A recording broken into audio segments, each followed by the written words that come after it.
Alright, what's going on, guys? So today I want to go over something called the commutator, but I'm going to go a little bit deeper into it so that we can better understand exactly what the commutator is, what it means in physics, and especially in quantum physics, because this video is going to be very important, especially if you want to learn more about advanced quantum theory. But again, I am paralleling this book, Modern Quantum Mechanics by Sakurai. Again, not a very thick book because they don't really go over a lot of things in detail, and that is what I am taking up the chance of doing. I'm going to go over many of the things in detail. However, this lecture is going to be somewhat of an offshoot from that book a little bit. Still going to talk about commutators. I'm going to talk about spin a little bit, concept of spin. Just wet our feet with the idea of spin, and then we will move on from there. And let's begin. So I want to talk about the commutator. But before I talk about the commutator, let's take. We all know from algebra, from basic algebra, that 1 times 2 is the same thing as 2 times 1. And so if we subtract these two quantities from one another, we get 2 minus 2, basically, and that's 0. And this is a statement of commutivity. See, 1 and 2 commute with one another. In other words, 1 times 2 is the same thing as 2 times 1. Okay? And so if we say that 1 and 2 are elements of the set of real numbers, so say A and B are the set of real numbers, then this triangular 3-dot thing, that means then or therefore, A and B equals 0. Okay, so right off the bat, a commutator can tell us a lot about the set. Okay, what the set is like, and I will I'll write that down. So this tells us something about the set. The set has some aspect to it. The set of all real numbers has some aspect to it in which all of its elements commute with one another. Okay? And so this thing is called the commutator. The commutator of A and B is equal to A times B minus B times A. Okay? And again, the commutator tells us something about the set. We don't really know exactly what yet, and I'll get to that in a bit. But now let's move on to something a little bit more complex. Okay, let's take matrices as our basic sort of elements within our set. Okay, so matrices. So I'm going to pick 3 matrices, and I have a little bit of notes right above me here on a whiteboard, just to make sure I don't deviate or say anything wrong to you guys. So that's why I'm looking up a little bit. So let's say SX here.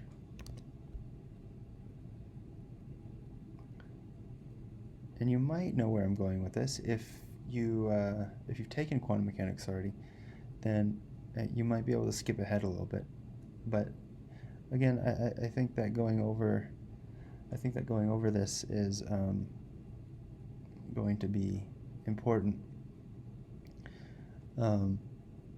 for later on. And if I were you, I would stay and watch this, just to have this at the forefront of your mind again, to be able to think about it.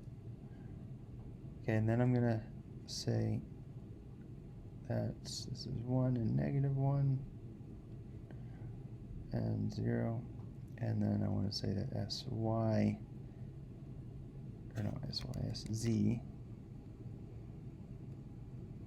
is the same thing as 1, 0, and 0, 1. And then we actually have some coefficients out here, so I'll write the coefficients as well, just to be a little bit more complete. We have 1 over 2 right here, 1/2. Okay. And then we have this is going to be 1 over 2i, 1 over 2i, where I is the square root of -1, and this here is 1 over 2 again. So we have these interesting matrices, and we're going to treat these as sort of elements within a different set. Okay, we don't really know what that set is. We don't really want to. We can't really name it. We could make up a name and name it that. But let's just take the commutator now of Sx with Sy, and let's see what we get. So Sx is 1/2, and we can bring these constant. I'll just write it out. So 1/2 of 0, 1, 1, 0.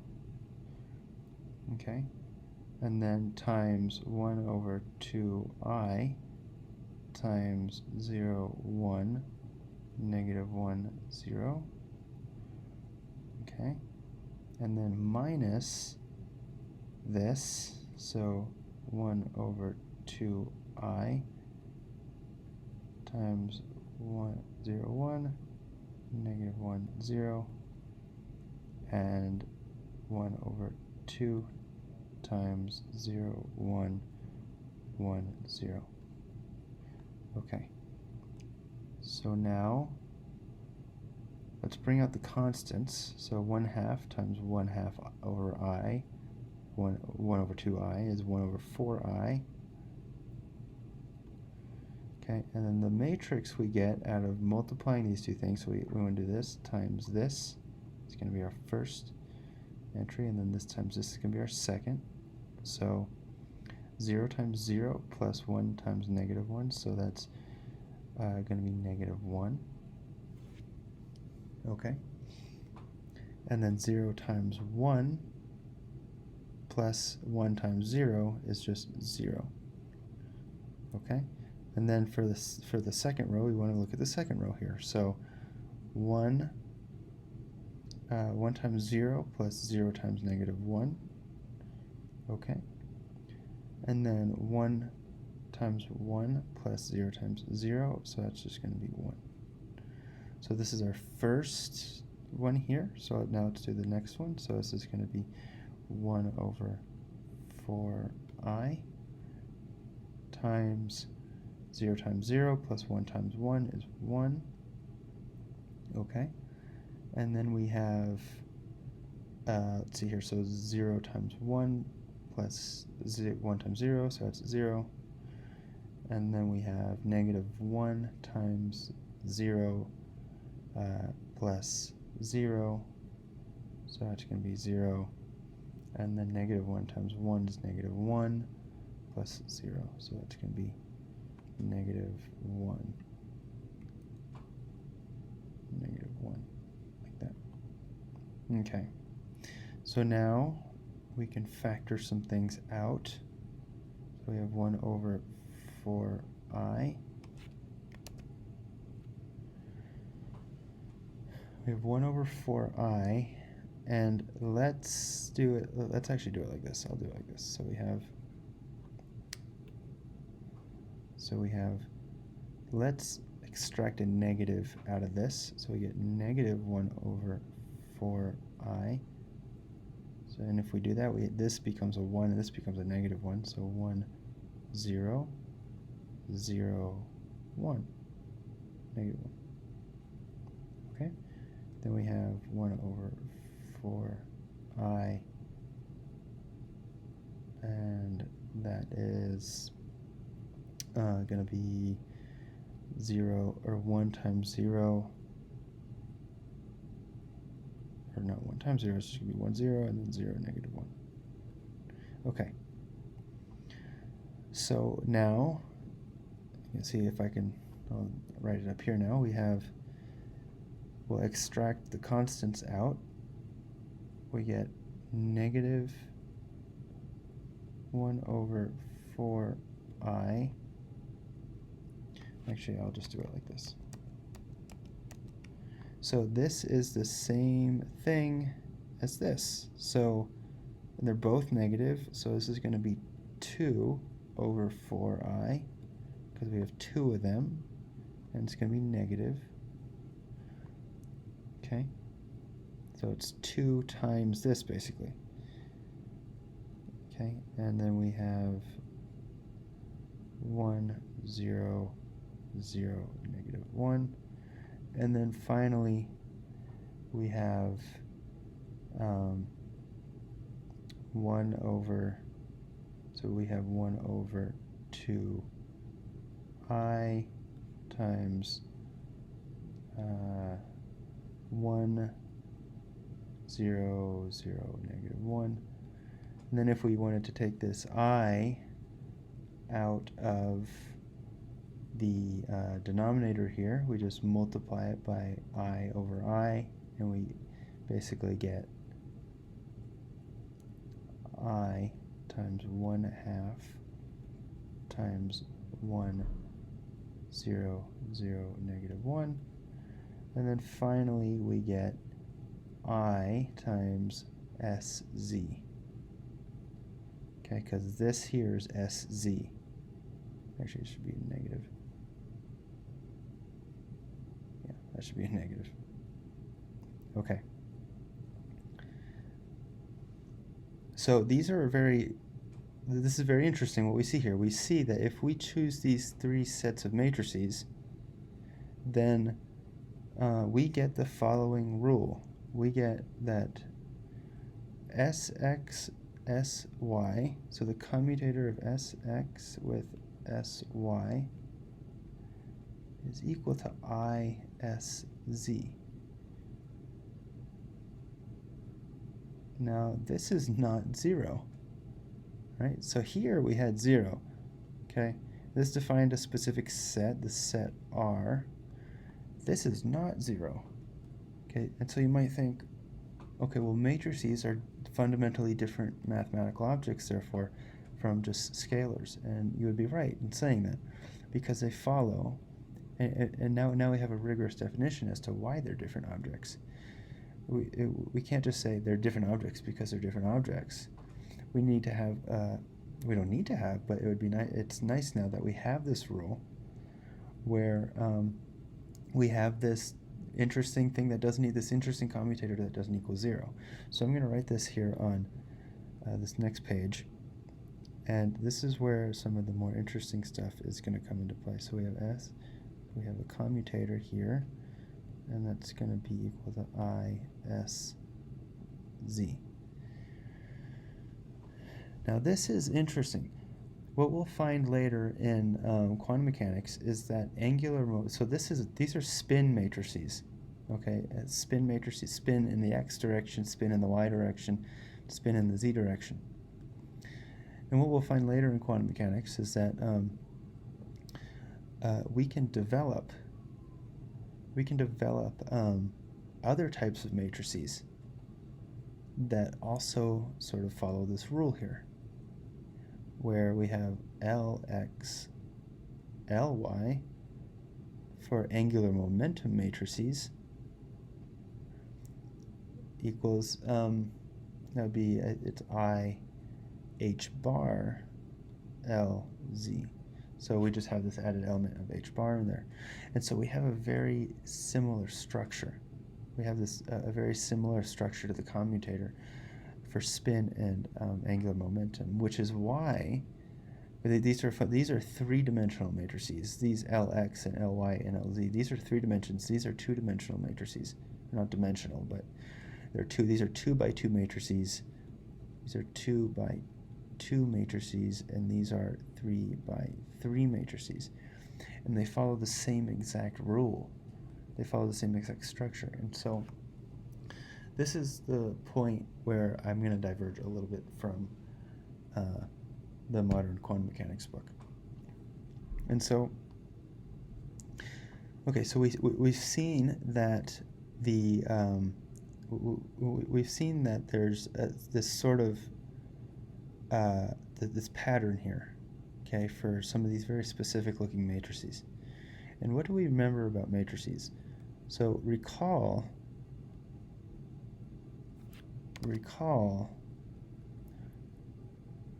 that matrices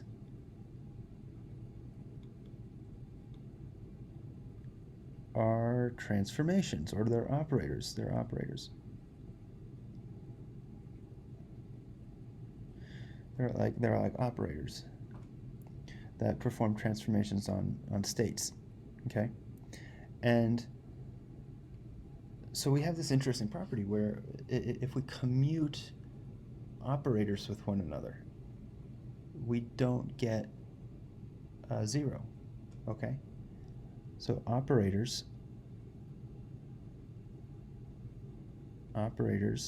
when commuted, or operators do not commute. Okay? So specific operators do not commute with each other. So we have to choose a specific set. Okay?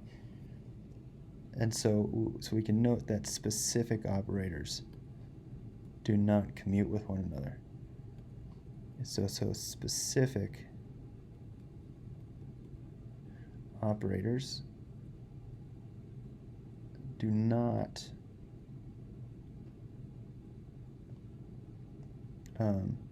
do not commute with one another, or follow this pattern. We'll just say follow this pattern because I don't want to confuse you on what the difference is between commuting and non-commuting. That's just an English problem. Specific operators follow this pattern.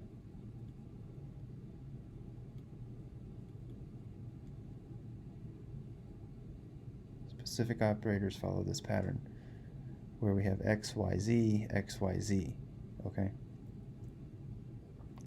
Now this is where things get kind of interesting. Now, what are operators?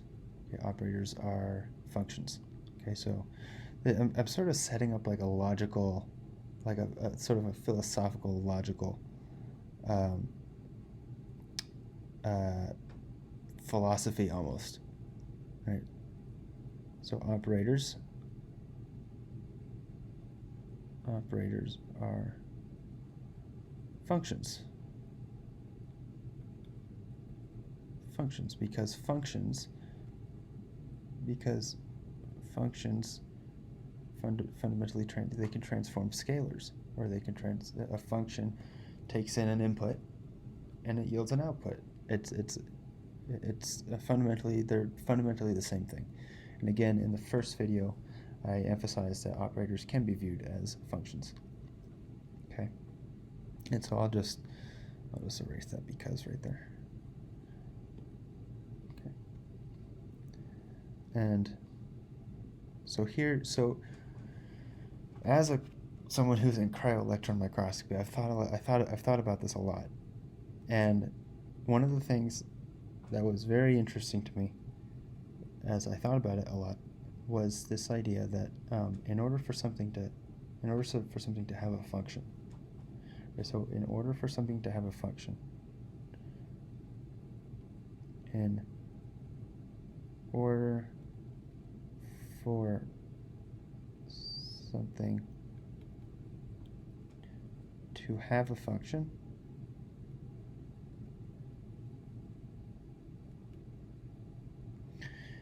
for something to have a function, it must have a structure. Okay, it must have a structure. Okay, that's interesting. That's interesting because when you study structural biology, which I do, structure, one of the big mantras in structural biology is that structure dictates function. Okay? That's the same thing as what I wrote right here. So in order for something to have a function, it must have a structure. And it must have a specific structure. So that is specific.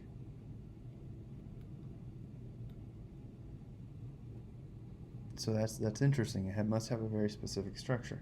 Specific structures, again, specific structures are the topic of topology. So this is interesting. So if something has to have a function, it must have a structure to it, right? Like for every protein, if you studied standard biology, a protein must have a structure to it in order to function the way it does.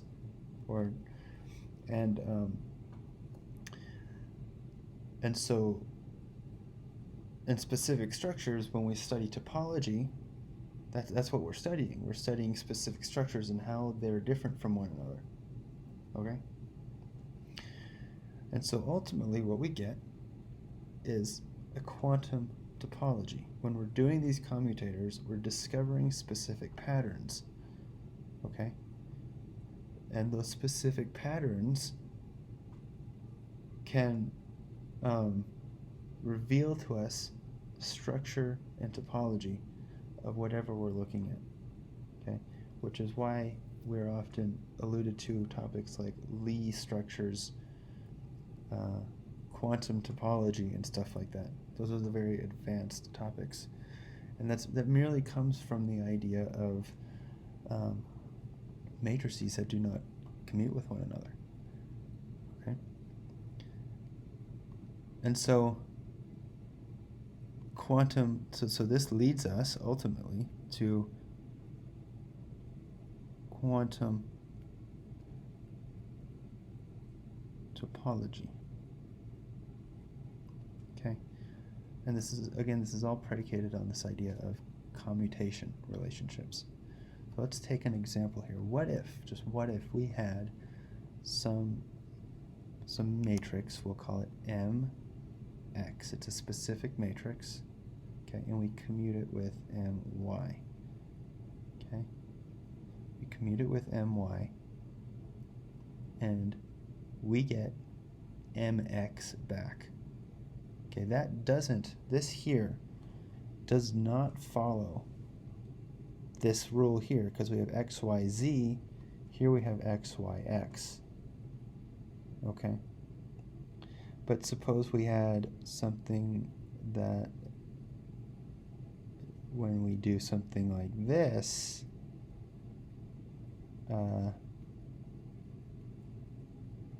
we get, actually, you know what, suppose when we do something like this, we get, I'll just take this to be a completely different example. Suppose when we have something like this, X, Y, so this is an example, and actually, you know what, I think I'm just going to call these different matrices. So we'll call them, we'll call it O. Okay, so this is an example, and this is another example. And we get something like, so these structures are slightly different from one another because they have these constants here. Say we have something like I over 2 OZ. Okay, so again, this follows the same structure again, but we have a different constant out here, and that different constant is also important. It tells us a little bit about the specific structure of these operators. And what this enables us to do, is to be able to bunch operators in specific groups. So we have these set of operators, for example, that are that behave in this way. We can do all their commutations, and they follow this interesting pattern, and we'll bunch them up over here. And then we have another set of matrices here, and we'll bunch them up over here. They follow all these they follow this pattern of commutation, or something like that. And so we'll find, again, this is very, very related to quantum topology and the topological structures that operators are follow.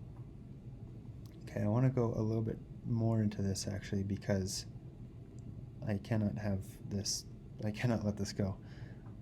And so imagine now, okay, so we have, say for example, Sx, Sy, and that gives us, what we had, I, S, Z. Now there's another level of depth we can add to this. This itself, the commutator itself, is an operator. Right? So we can do something like Sx, Sy, and operate on some state. That's possible now because this is equal to an operator. This is kind of like saying, if you go, say Sx means 1 unit in the north direction or something like that. If we go 1 unit in the north direction, so say this is Sx, and then we go 1 unit in the south, or in the east direction, so call that Sy. Okay, it's the same thing as going Sy and then Sx. We arrive at the same point. Okay? And this is again how this is very related to topology, because now if we're saying, so this is if they're the same, which they're not. Okay? This would actually be more like saying, if we go in the north direction, Sx, and then we go in the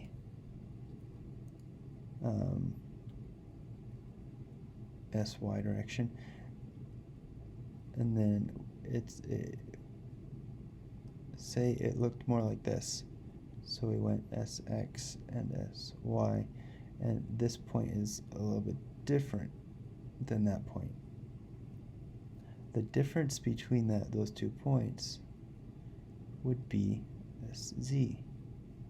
Okay, so this is sort of the difference between the commutation relationship between Sy and Sx. So this is the same thing as saying you can go this way and then this way, or do it reverse. It's the same thing as just operating on your state once with this matrix. Okay? So we can begin to understand something like this. Okay, so this is an operation applying to this, which is the same thing as SISZ operating on our state like that. So these two things are the same. Okay, and the reason why this is very important is because imagine now if you're in curved space. And I say space in particular because if something's curved, if you understand, if something's curved, and you go, say we have some curved structure here, and we go here, and then here, and then here, and then here. If this thing was, I'm not doing a very good job at this, but if this thing was flat, if we had a flat piece of paper, and we went both directions, we went one direction and then one direction, and then direction 2 and then direction 2, we arrive at the same point. But then if we curve that paper, then we get 2 different points. Okay? And so this is a very good way of defining curvature as well. Okay, so we have topology, we have curvature,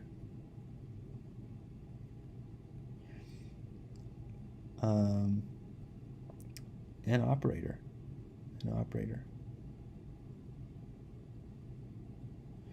So these are sort of the frameworks that we want to be able to abstract our minds into, so that when we actually get into quantum mechanics and understand commutators a little bit better, we can be able to read equations now and think, okay, there's a commutator in this equation, which is telling me, okay, this is an operator, but it's also some sort of definition of perhaps some curvature or something like that, or some structure, okay?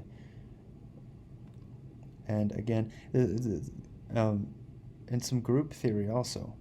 So again, because when I was talking about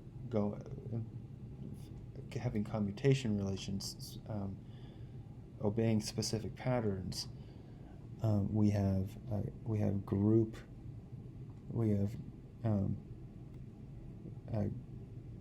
groups, or in a more canonical sense, abstract algebra. So we have an algebra. And we can look at groups. Now, I haven't really talked about an algebra yet, and I'll go through that right now. So when we went through that 1 times 2 example,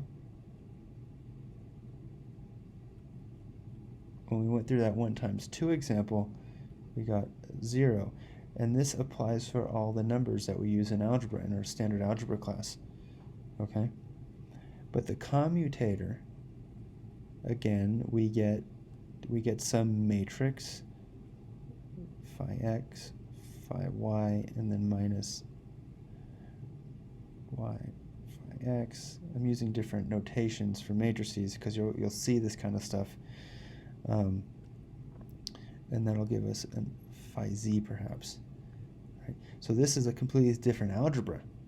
This is a different algebra because we're dealing with different elements in a whole completely different set. Okay. So groups, group theory, set theory. We have sets. There's slight differences between groups and sets. I'm not going to get into that kind of stuff. That sort of deserves its own playlist. But again, it would be a huge mistake on my part to not include something like this in an advanced quantum or in a modern quantum mechanics playlist. All right, so we have now why commutators are so important. Okay. And so I want to get into now just a little bit on what the alternative is. Okay. And we're going to introduce some more notation here. So we have this here. So we have this object here, Sx, Sy, or Sy, not Sz. We have this object here. And then we have, my pen's not working for some reason. Oh, there we go.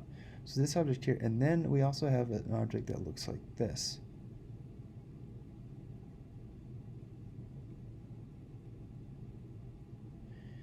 All right.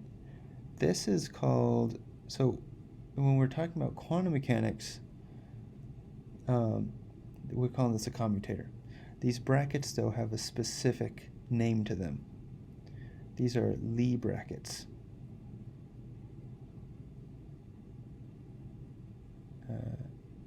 Brackets, I think I spelled that wrong. K, there's a K, right? That's a K instead of a C. So those are Lie brackets. These were developed by a man named Sophus Lie. I think it was back in like the 1860s, I think. I can't really remember, so don't quote me on that. And these here are Poisson brackets.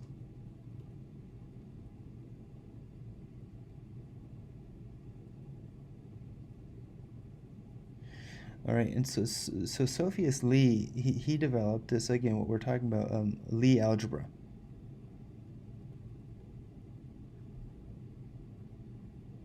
Lie algebra.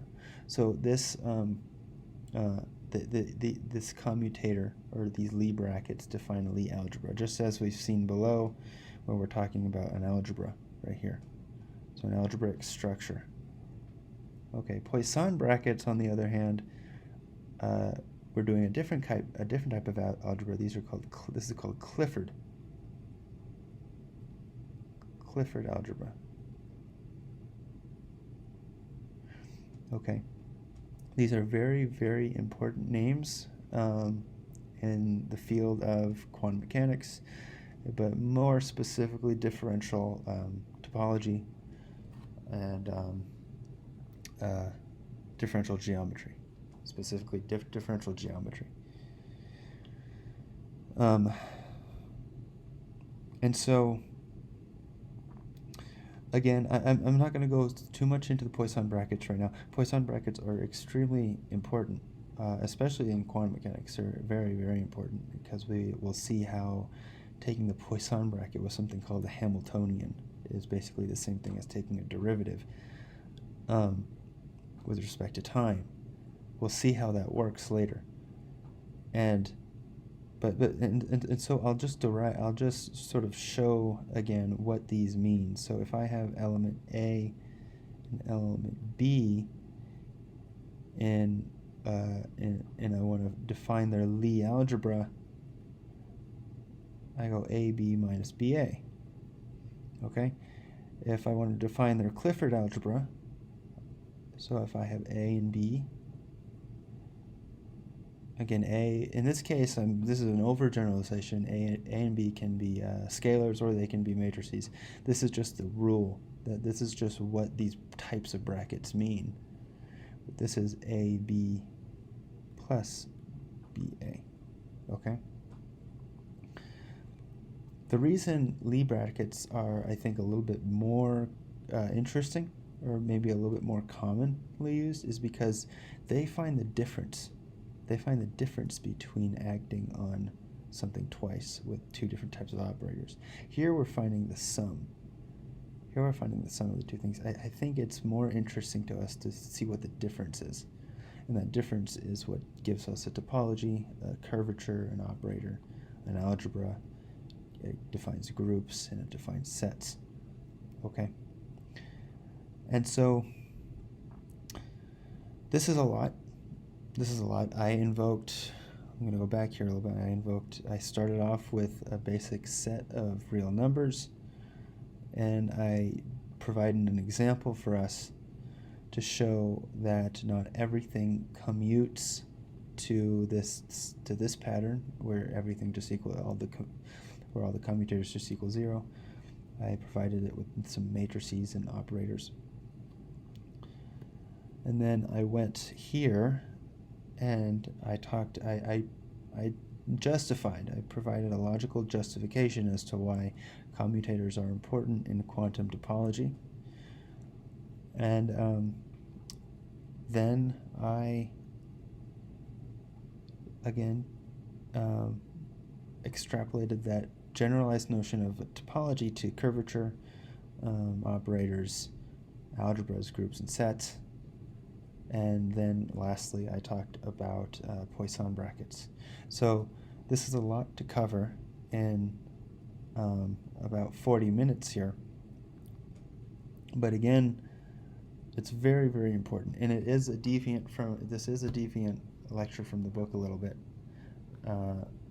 But it's very important in understanding how to read equations in quantum mechanics, and in order to propel yourself forward in more advanced studies on quantum mechanics as well. So I hope you really, really enjoyed this. I particularly enjoyed really discovering this on my own. It took me about a day to kind of, maybe 2 days, I can't remember exactly how long it took me, but it took me a while to be able to understand commutators in this way. And whenever I read equations now, I feel like I'm getting a little bit more of a deeper sense as to what the equations mean and what it means. And I'm starting to read some more quantum topology stuff.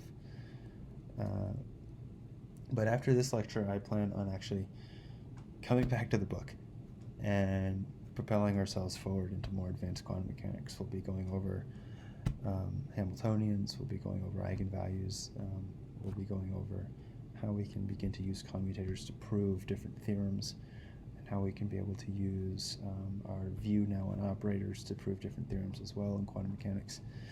And yeah, so I hope you enjoyed this lecture as much as I did, and I'll see you in the next one. Thank you.